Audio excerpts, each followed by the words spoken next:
اعوذ باللہ من الشیطان الرجیم بسم اللہ الرحمن الرحیم قال الحکیم الحمد للہ الذی انزل علی عبدہ الکتاب ولم یجعل لہ عوجا۔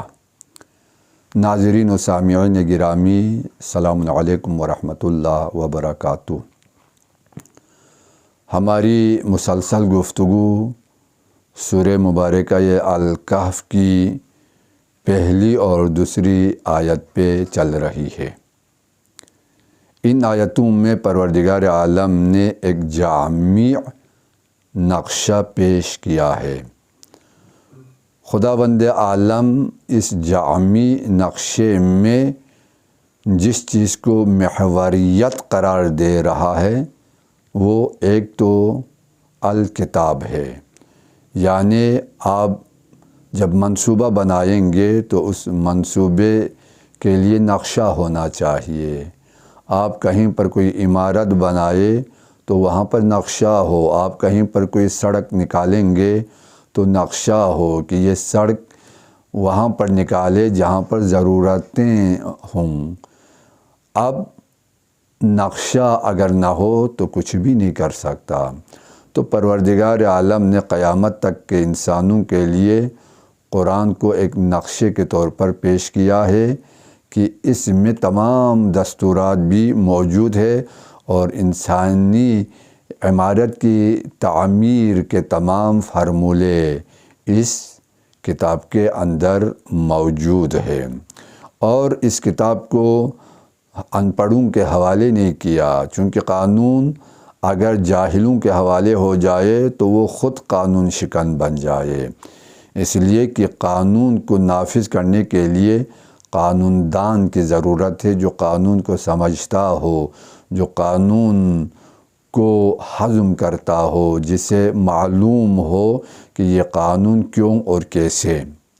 تو یہاں پر پروردگار عالم نے انسانیت کے لیے جس نقشے کو پیش کیا ہے، جس مجموعہ حیات کو پیش کیا ہے، اس کو اپنے بندے پر یعنی افضل الرسل کی جس سے بڑھ کر کوئی افضل ہی نہیں ہے، اس کے حوالے یہ کتاب کر کے اللہ نے کتاب کو بھی ڈرانے والا قرار دیا اور رسول کو بھی ڈرانے والا قرار دیا، کتاب کو بھی بشارت دینے اور اس بندے کو بھی بشارت دینے والا قرار دیا۔ نہ اس بشر میں کوئی کمی ہے، نہ اس کتاب میں کوئی کمی ہے، دونوں کامل ہے، دونوں انسانیت کے لیے ہے۔ تو یہاں پر اس کتاب کو نازل کرنے کا جو بنیادی فلسفہ ہے اس کی طرف اشارہ کیا کہ یہ کتاب یہ عذاب علیم سے ڈراتی ہے، یہ کتاب یہ عظیم بلاؤں سے انسان کو نجات دینے کے لیے ہے، یہ کتاب انسان کے مقدر بنانے کے لیے ہے، یہ کتاب انسان کو مرتبہ حیوانی سے مرتبہ انسانی پر لانے کے لیے ہے، یہ کتاب اسفل السافلین سے انسان کو احسن تقویم تک لانے کے لیے ہے، یہ کتاب انسان کو دوبارہ فطرت تک لانے کے لیے ہے، یہ کتاب انسان کو قرب الہی عطا کرنے کے لیے ہے، یہ کتاب انسان کو الہی بنانے کے لیے ہے، یہ کتاب انسان کو ابلیس اور اس کے لشکروں سے بچانے کے لیے ہے، یہ کتاب انسان کو نفس امارہ اور اس کے فرامین سے بچانے کے لیے ہے، یہ کتاب انسان کو نفس مطمئنہ تک لے جانے کے لیے ہے، یہ کتاب انسان کو بدبختی سے بدنصیبی سے سعادت مندی تک لے جانے کے لیے ہے۔ بس انسان کے لیے یہ ضروری ہے اس کتاب تک وہ جائے اور اس کتاب کے فرامین اور قوانین پر وہ عمل کرے، اس کتاب کی نافرمانی سے وہ بچے، چونکہ یہ اللہ کا کلام ہے۔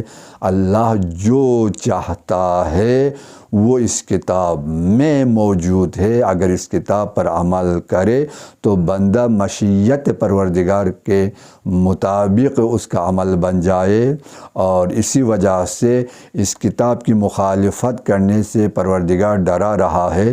جو اس کتاب کی مخالفت کرے گا اس کے لیے عذاب شدید ہے، لیکن جو اس کتاب پر عمل کرنے کی کوشش کرے گا اس کے لیے بشارت ہی بشارت ہے، اس کے لیے خوشخبری ہی خوشخبری ہے۔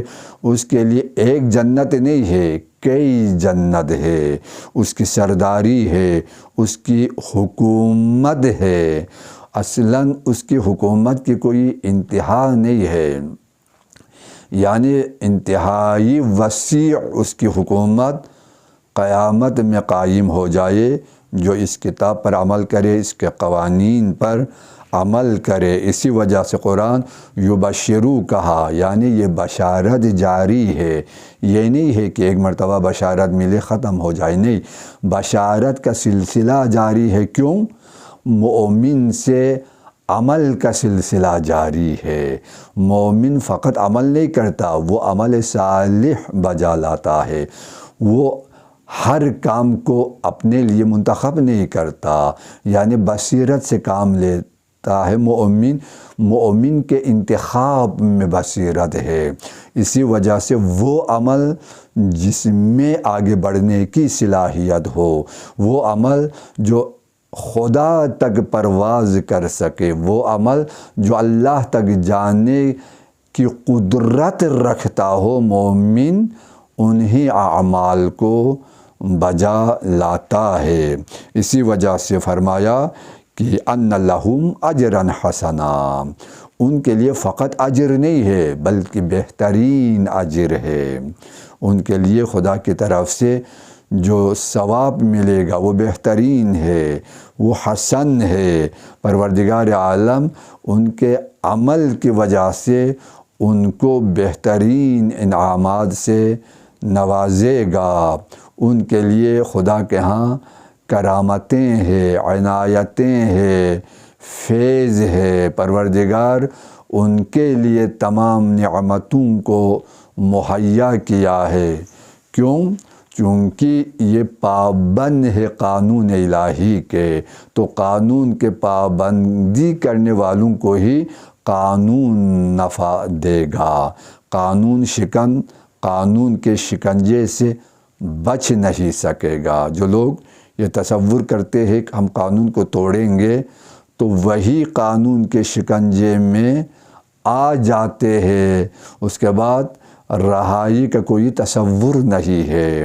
تو یہ انسان کتنا عجیب ہے کہ خداوند عالم نے اس کے اپنے نفع کے لیے اس قرآن کو اتارا ہے، اس قانون کو اتارا ہے۔ یہ مسلسل اپنا نقصان کرتا جا رہا ہے یہ انسان، یہ کتنا احمق ہے۔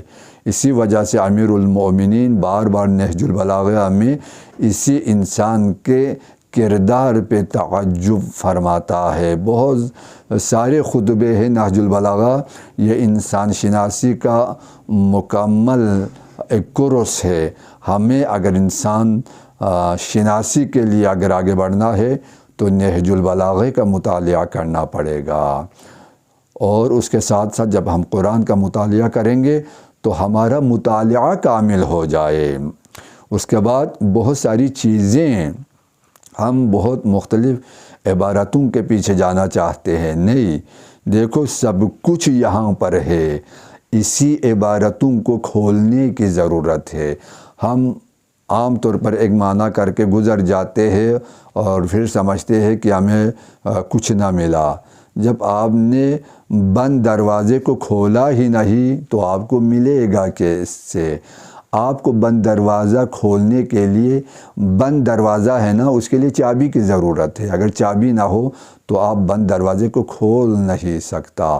جب کھول نہیں سکتا تو وہ دروازہ آپ پر بند ہے، اس کا مطلب یہ ہے کہ اس گھر میں جو کچھ ہے وہ آپ پر حرام ہے۔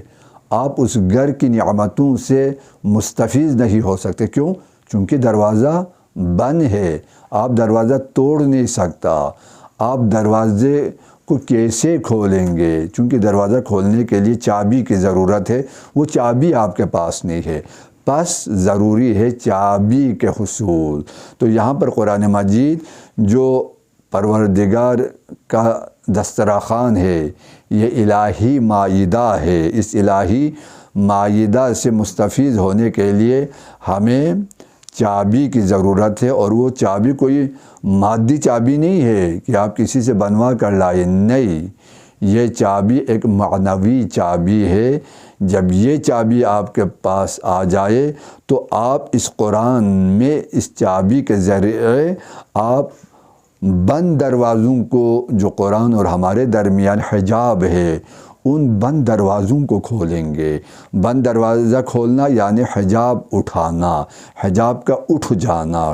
جب تک حجاب ہے ہمیں حجاب کے اندر چیزوں کی معرفت نہیں ہوگی، لیکن جب حجاب اٹھے تو ہم ان کے محرم بن جائیں گے، ہم رازدان بن جائیں گے، ہم ان کے بن جائے۔ تو یہاں پر قرآن کہہ رہا ہے کہ یہ آیتیں آئی ہے لیدبروا آیاتہ، تاکہ قرآن کی آیتوں میں تدبر ہو جائے۔ تو یہاں پر پروردگار فرما رہا ہے کہ یہ کتاب جو آئی ہے یہ عذاب علیم لے کر آئی ہے کافروں کے لیے، قانون شکنوں کے لیے، ان لوگوں کے لیے جو مجرم ہے، جو معاشرے میں لوگوں کا جینا حرام کر دیتے ہیں، جو غریبوں کو جینے نہ دے، جو غریبوں کو ہر طرح سے استحصال کا شکار بنائے۔